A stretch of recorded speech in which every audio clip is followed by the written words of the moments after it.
2025년 3월 2일 이번 주 하나님께서 주시는 말씀은 창세기 1장 9절에서 10절의 본문을 가지고 천하의 물이 한 곳으로 모이고 라는 제목으로 창조 셋째 날 이루어진 하나님의 역사에 대해서 말씀을 나누고자 합니다. 창세기 1장 9절 10절 이렇게 기록하고 있습니다. 하나님이 이르시되 천하의 물이 한 곳으로 모이고 묻이 드러나라 하시니 그대로 되니라.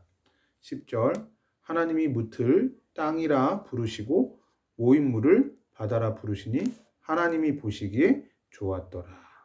네. 그래서 지금 이 지구 안에 물만 가득 차 있는 그 상황에서 물과 육지를 이렇게 구분하는, 그래서 땅과 바다가 구분되는 그러한 장면입니다. 잠시 첫째 날과 둘째 날 어떤 일이 있었는지 잠시 살펴보고 오늘 셋째 날에 하나님의 은혜에 대해서 나누기를 원하는데요. 첫째 날은 빛이 있으라 하시니 빛이 있었고, 즉 빛과 어두움을 낮과 밤을 나누셨습니다. 둘째 날은 궁창을 만드셨죠. 하늘 위의 물과 하늘 아래의 물로 나뉘게 하심으로써 그 사이에 궁창, 즉 하늘을 만드셨습니다. 이 하늘 위에 있던 물은 나중에 노아의 홍수 때 하늘의 창이 열리면서 쏟아져 내리지요. 그래서 지금 우리가 살고 있는 이 지구는 하나님께서 원래 창조하셨던 지구의 모습과는 상당히 다르다라는 것을 알 수가 있습니다. 그래서 우리가 왜 지하 주차장에 있다가 차를 가지고 밖으로 나오면 그렇게 추운 걸 못 느끼지 않습니까? 한겨울에도. 그런데 이제 그냥 추운 겨울날 밖을 걸어가면은 굉장히 춥지 않습니까? 그런 것처럼 이 지구를 둘러싸고 있는 궁창 위의 물이 지구를 굉장히 안전하게 따뜻하게 보호해 주었다라는 것을 알 수 있죠. 그래서 예전 사람들은 막 900살씩 그렇게 살 수가 있었던 겁니다. 자, 오늘 셋째 날 좀 살펴보려면요. 마른 땅과 바다를 구분하셨다라는 우리가 정리하면 되겠습니다. 마른 땅과 바다를 구분하셨다. 다시 9절을 보시면 하나님이 이르시되 천하의 물이 한 곳으로 모이고 묻이 드러나라 하시니 그대로 되니라. 네. 그러니까 물이 하나로 다 모였습니다. 천하의 물이라는 표현이 나오는데 이 천하의 물은 바로 하늘 아래의 물이다라고 이해하면 되겠습니다. 그래서 하늘 아래의 물이 즉 하늘 위에 있던 궁창 위에 있던 그 물이 아니라 궁창 아래에 있던 그 물, 하늘 아래의 물이 한 곳으로 다 모였습니다. 그러니까 바다와 땅이 구분되게 되는 것이죠. 예. 이 부분을 우리가 무엇을 보면 알 수 있냐면, 우리가 바닷가의 백사장에 가시면요, 분명히 바닷물이 내 눈앞에 있는데 그 파도가 넘실대면서 나에게 다가오지만 내 발목에게까지만 다가오고 더 이상 내 발목 이상을 넘어가지 못하는 그런 장면을 우리가 경험해 보지 않습니까? 파도가 나를 덮치지 못한다라는 것, 딱 그 백사장 경계선까지만 오고 멈춘다라는 것, 그걸 보면 이 지금 창세기 1장 9절과 10절의 말씀이 그대로 지금도 성취되고 있고, 이 지구가 그렇게 하나님의 말씀의 법칙에 근거하여 운행되고 있다는 것을 우리는 알 수 있습니다. 자, 이 부분에 대해서 시편 104편 9절은 이렇게 말하고 있습니다. 시편 104편 9절입니다. 주께서 물의 경계를 정하여 넘치지 못하게 하시며 다시 돌아와 땅을 덮지 못하게 하셨나이다. 하나님께서 물의 경계를 정하였습니다. 그래서 이 경계선을 정해서 넘치지 못하게 하셨습니다. 파도가 백사장까지만 오고 그 이상은 넘어가지 못하는 거죠. 이 물이 다시 돌아와 땅을 덮지 못하게 하셨습니다. 그런데 가끔 이 경계가 넘어질 때가 있죠. 무너질 때가 있습니다. 그게 바로 뭐냐면은 지각 변동으로 인해서 바다 속에서 지진이 났을 때, 그걸 이제 지진 해일이라고 하는데, 그러면 갑자기 바닷물이 갑자기 막 10m 높이로 치솟기도 하고요. 그게 그 경계선을 넘어서 이 육지 쪽으로 넘어오기도 합니다. 그것을 요즘 많이 쓰는 말로 쓰나미라고 하죠. 그렇게 바닷물이 하나님께서 정해두신 경계를 넘어가면 인류에게는 엄청난 대재앙이 일어나게 됩니다.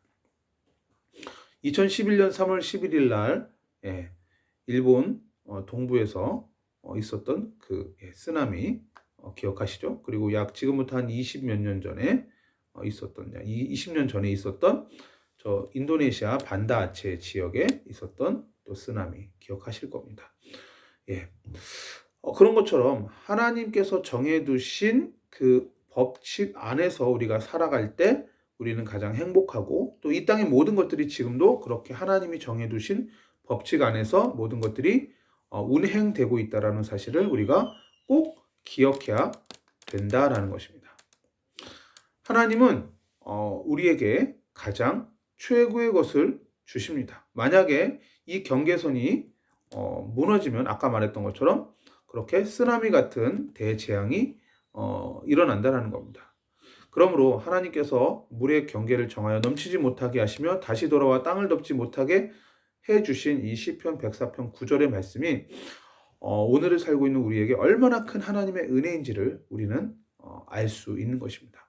우리가 바다를 가서 볼 때마다, 바닷가에서 파도가 넘칠대는 것을 볼 때마다 이 시편 104편 9절의 말씀, 그리고 창세기 1장 9절과 10절의 말씀을 꼭 기억한다면 그 자체가, 그 파도가 백사장에서 멈추는, 그리고 다시 뒤로 물러가는 그 장면만 보아도 얼마나 이 만물이 하나님의 말씀에 근거하여 운행되고 있다는 사실을 깨닫게 되면서 감사가 넘치게 되는 것이죠. 그래서 여러분, 하나님은 우리에게 항상 가장 최고로 좋은 것만 주신다라는 사실을 꼭 기억하시고 오늘도 항상 기뻐하고 감사하며 사시기를 바랍니다. 데살로니가전서 5장 16절에서 18절, 항상 기뻐하라, 쉬지 말고 기도하라, 범사에 감사하라. 이것은 그리스도 예수 안에서 너희를 향하신 하나님의 뜻이니라. 하나님께서 이렇게 완벽하게 우리에게 최고의 것, 최상의 것, 최선의 것을 주시기 때문에 우리는 항상 기뻐하고 항상 감사하고 항상 기도하며 살아갈 수 있는 것입니다. 그런데 무엇보다도 우리가 하나님께 감사해야 될 것은 무엇이냐면 바로 하나님께서 우리에게 예수님을 보내주셨다는 사실입니다. 그러니까 무엇보다도 하나님께서 우리에게 예수님을 보내주신 것에 감사하며 그렇게 살아야 되겠습니다. 요한일서 4장 9절은 이렇게 말합니다. 하나님의 사랑이 우리에게 이렇게 나타났습니다. 곧 하나님께서 자기의 독생자를 우리에게 보내주셔서 그분으로 말미암아 우리가 생명을 얻게 하신 것입니다. 우리말 성경으로 읽었습니다. 하나님께서 독생자를 우리에게 보내주셨습니다. 그 독생자가 누구지요? 바로 예수님이십니다. 즉 하나님께서 우리에게 예수님을 보내주셔서 그분으로 말미암아, 즉 예수님으로 말미암아 우리가 생명을 얻게 하신 것입니다. 이것이 바로 하나님의 사랑입니다. 그러므로 이렇게 하나님이 우리를 사랑해 주셔서 예수님 보내주셨으니까 우리는 어떻게 살아야 되죠? 우리도 서로를 사랑하며 살아라 라고 요한일서 4장 11절은 우리에게 권면하고 있습니다. 요한일서 4장 11절 읽어드리겠습니다. 사랑하는 여러분, 하나님께서 우리를 이처럼 사랑하셨으니 우리도 서로 사랑하는 것이 마땅합니다. 하나님께서 우리를 이처럼 사랑하셨으니, 즉 하나님께서 우리에게 독생자 예수 그리스도를 보내주셔서 우리에게 영원한 생명을 주셨기 때문에 우리도 서로 사랑하는 것이 당연하다라는 것입니다. 그러므로 여러분, 성도 안에서 사랑의 교제가 있기를 예수님의 이름으로 간절히 부탁드립니다. 더 나아가 이 그리스도의 십자가의 사랑을 이웃에게 당연히 전하면서 살아야 되겠지요. 자, 오늘 말씀 가장 중요한 핵심은 뭐냐면 모든 것이 하나님의 말씀대로 이루어진다라는 것입니다. 모든 것이 하나님의 기록된 말씀대로 이루어진다라는 것입니다. 시편 119편 105편 105절 이렇게 말하죠. 주의 말씀은 내 발의 등이요 내 길의 빛이니이다. 자, 이 땅의 모든 것이 하나님의 기록된 말씀대로 이루어진다면 우리는 무엇을 깊이 알아야 되겠습니까?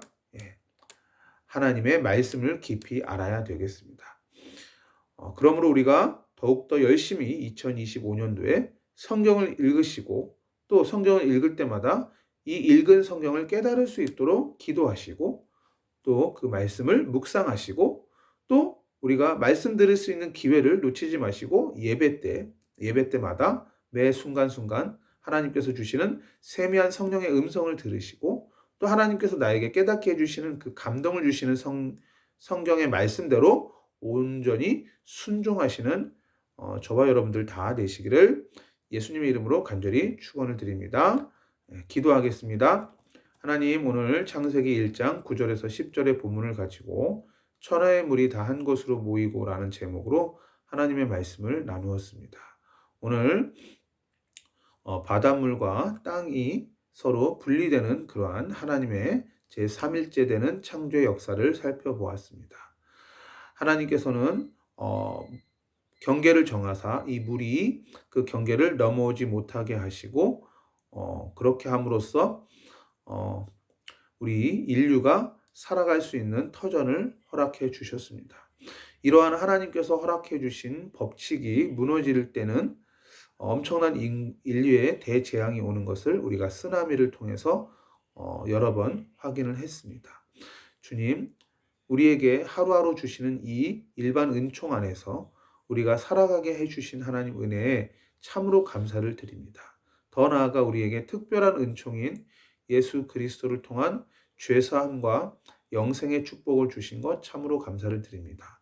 요한일서 4장 9절, 10절, 11절에 기록된 말씀처럼 하나님께서 우리에게 독생자 예수 그리스도를 보내주셔서 우리에게 새로운 생명을 주셨사오니 이제는 우리가 그렇게 새로운 생명을 얻은 성도님들 서로가 서로를 아끼고 사랑하며 섬기며 그렇게 살아갈 수 있도록 은혜 베풀어 주시옵소서.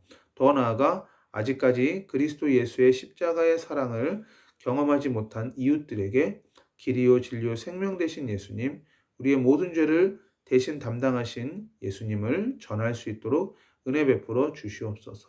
또한 우리의 일상생활이 하나님의 말씀에 기초하여 이루어지고 있다는 사실을 기억하고 우리가 더욱더 하나님 말씀을 가까이 하며 반드시 이루어지고 반드시 성취되는 이 약속의 말씀을 붙들 수 있도록 은혜 베풀어 주옵소서.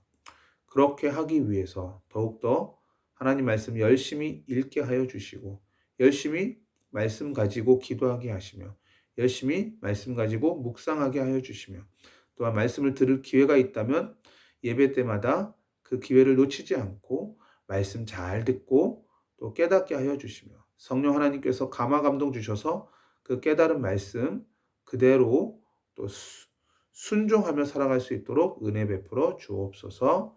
예수님의 이름으로 기도합니다. 아멘.